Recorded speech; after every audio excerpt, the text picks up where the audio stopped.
an absolute privilege and a joy in so many ways to work on this play. When you start with such an amazing script, it makes it a lot easier.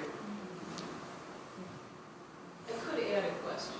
Please. And it's the obvious, which is there any part of your experience in here, how on earth were you able to get your head around this sort of situation? Yeah, I mean, it's there's a lot of, I mean, I think, yeah, there are sort of definitely chunks of people I've known and myself and experience in there. I mean, I think, I mean, I've had a couple of big on and off relationships, and I mean, part of that is in there.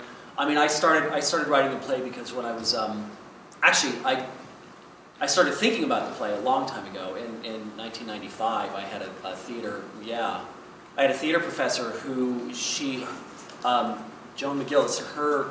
Her husband was ill with emphysema, and they had moved to Key West, Florida, and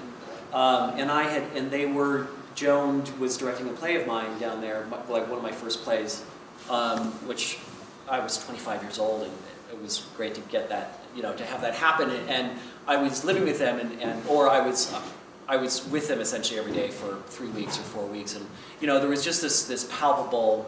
It was very clear that they were living with Dawn's impending mortality, and there was, and they'd had a long marriage. It's not their story at all, but there was something about them, and I always sort of wanted to write about them.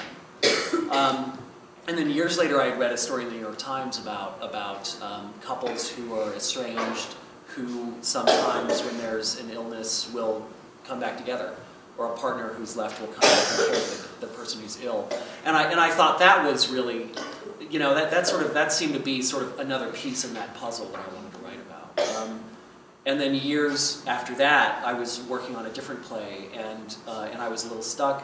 And my brother, who does backcountry sports, gave me the book Annapurna by Maurice Herzog, and he was talking a lot about commitment, about the mountaineering idea of committing, which is that you essentially you give yourself no way to go backwards, so all you can do is go forward. And there was something that really seemed to be the right metaphor for this play, and all of a sudden, all the pieces sort of fell into place. But yeah, I mean, certainly, I think we've all had that relationship that sort of keeps coming back somehow, or that it's never really gone. And for me, that's really what it's about.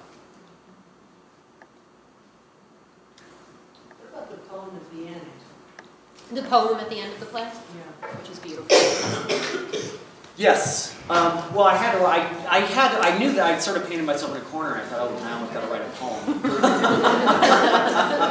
So there was a moment where I thought, oh, I'm going to have to write an epic poem and just take excerpts, but that seemed too much.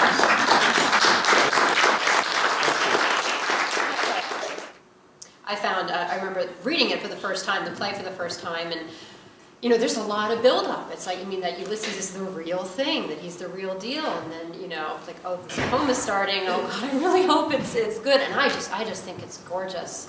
I think it really, for me, it really cements that, how true it is. It's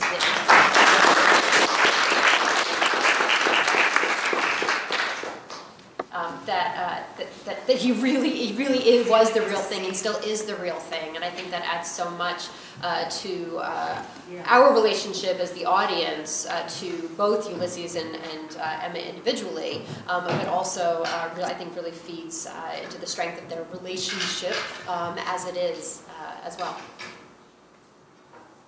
Question: could you Yes. talk about your sense of responsibility for someone who's immersed in addiction? I mean, they're sort of working through it, but it's sort of questionable for me. I mean, is someone responsible when they're completely gone? I mean, if you have... In terms of responsible for the action, for their actions? I mean, it's such a... Yeah, no, that's... ambiguous place. Yeah, you're right. It's really, I think there's a real gray area here, and I think there's a gray area in life for people, too. I I mean, I think we were talking about this last night about the fact that nobody knows really what happened. You know, and I mean, I think that does happen. I mean, for all of us in a lot of situations, you don't really know what happened. You know, and I mean, I think it. I had written an earlier draft where she talks about him actually having hit the boy, but that seemed just too irredeemable somehow. You know, so it's sort of more. You can come back from the edge of it's in a way it kind of gives everybody an out, you know, it gives everybody, you know, permission to move on, I guess, somehow, as hard as that is.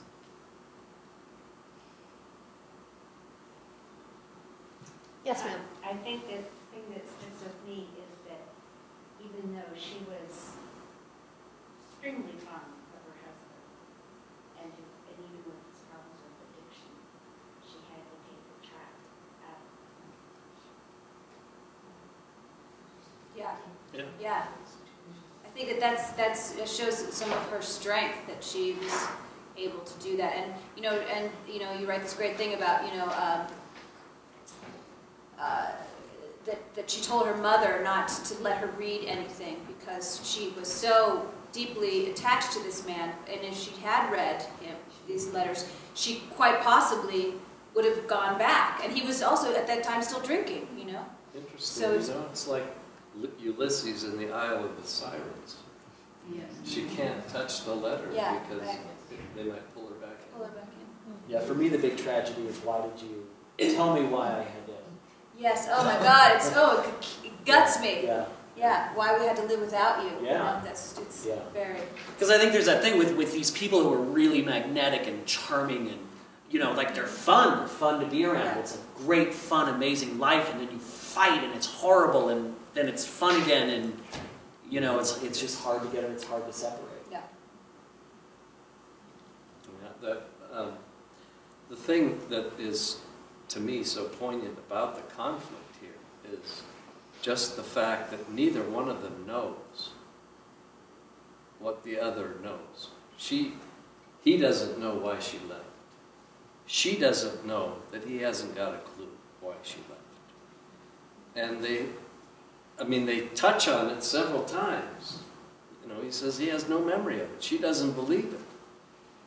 And he still blames her for leaving because it just seems like the wrong way to handle a conflict. Why couldn't you stay? Why we could work this out? But at the end, of course, he knows why she stayed away for 20 years. I mean, it's like, of course. He loves the boy too. And the fact that he was the agent of that, or could have been, or somehow was responsible for that his drinking, his weakness, it does give them an opportunity to see eye to eye for the first time. Yes. I thought it was beautifully written the way that mystery unfolded, like the intimacy had to build and the connection had to build between them before those stories could be revealed. You know, why you left, what happened that night. It's just beautiful the way that, you know, the audience get more like, well, I wonder what happened, you know, and it just really draws you in. It's so beautifully done. I think that's a wonderful observation that they really needed to get to the point with sort of reestablishing that connection and that intimacy before they could go there. Particularly, I think for Emma, certainly. Yeah, I think there's some of that too. I mean, she's there to give him a haircut and clean up his house and make him be less. No, it's more than that. Some of that. Well, she does say, "Do you really think I came back here for you?" Right, she does say that. I think she fears. It's really interesting. Did you when you wrote that, was that in a later draft, or was that always going to be the case? No, it's in a later draft. It's very interesting. I mean, every night when I come to it, I'm like, I get it, and it totally makes sense. But it's sort of like, because I'm not sure, because part of me is there for him, you know, and part of me, you know. Yeah. So it's a great line. I love it. I kind of think in a way, you know, I wonder if it's not the excuse that got her there. Right. You know. Of course, sure. I mean, I think like the sort of gray area thing. I think it's all sort of tied up in there. Yeah. You know? That makes that's sort of where I live, kind of.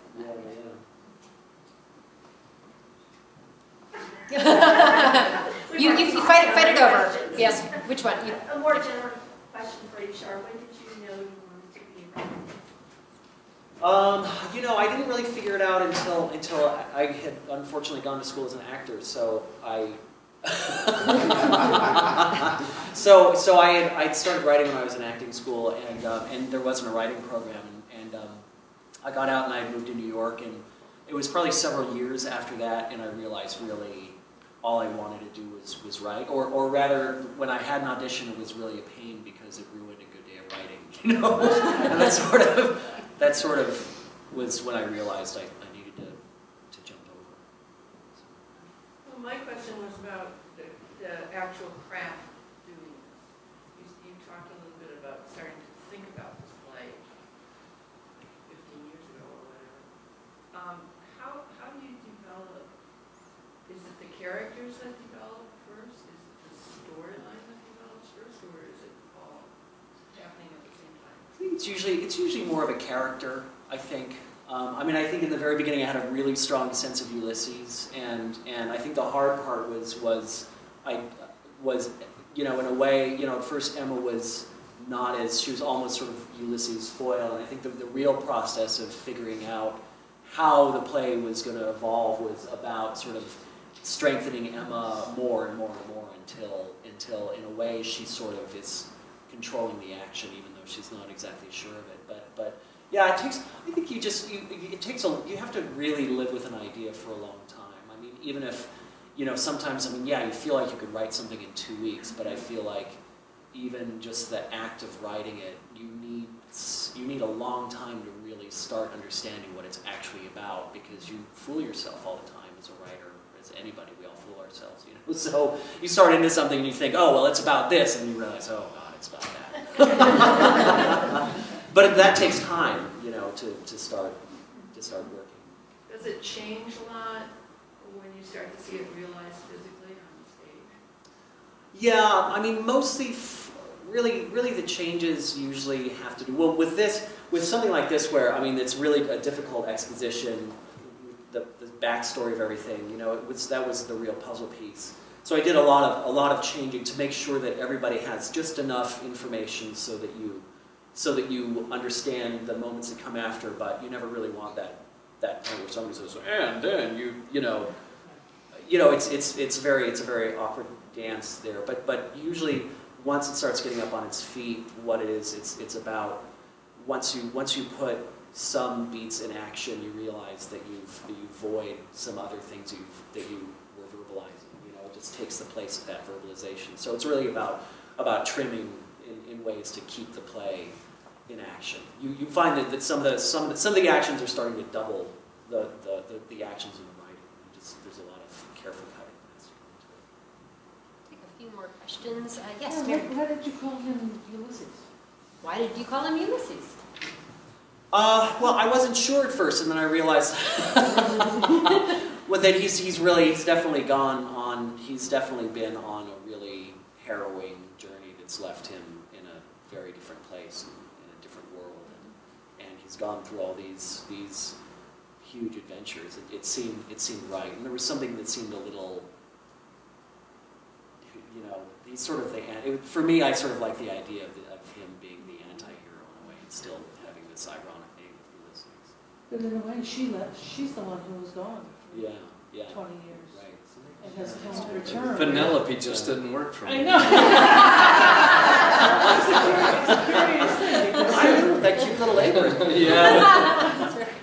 Because he seems so stuck, you know, so in a way, he may have had adventures, but the way it's presented. Well, Ulysses got stuck sometimes.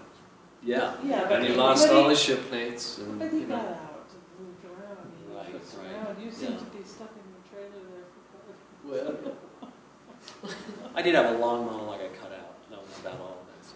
being stuck.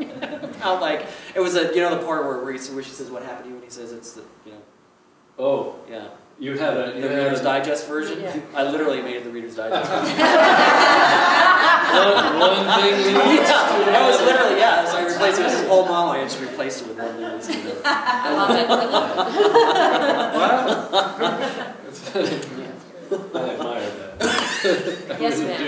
Is there anything about this production of Annapurna that's different from prior ones? Yeah, there's a lot. Well, you know, I haven't seen, there haven't actually been too many productions. This is really an early production. I mean, I really like this. I think this production really masters the stillness. You know, the tenseness, the tense stillness that these guys have to have. I mean, there really should be like there's this like cable between them at all times, and this sort of, you know, sort of this gear grinding through. So I mean, that's very prevalent here in a way that I haven't really seen, honestly. And the stage, you know, the staging is different. I mean, I love the side yard. We never had in other productions never had a side yard, and it just really breaks up the action and breaks up just gives some more places to go, to run to. It's good to have a place to run to. It is a good place to run to. You know? Yeah, to escape. Yeah. Yeah. Our rehearsal room was actually even smaller than this. So we actually only had, because the majority of the action happens in the trailer, we only had literally 2 feet for the outdoor area. And after the designer run through, and we're like, we're really only using it the one time. We're like, yeah, like we kept forgetting about it. So to find that other place, which I think actually ended up working really well, to put it in there, was we really had to just be very cognizant. This place exists, you know. But of course, once we got in the theater, it was easy to remember. We will take 2 more questions, and then we will go maybe watch some football or something. Yes, you ma'am. What do we have to look forward to next? Oh, well, I'm writing a new play. I'm not exactly sure what it's. I know the title. It's called Stupid Kid. I like it. And it's about. But I'm not. I'm sort of a third of the way through it, and I'm still working it out. So yeah, because now I'm out of play, so I have to work fast.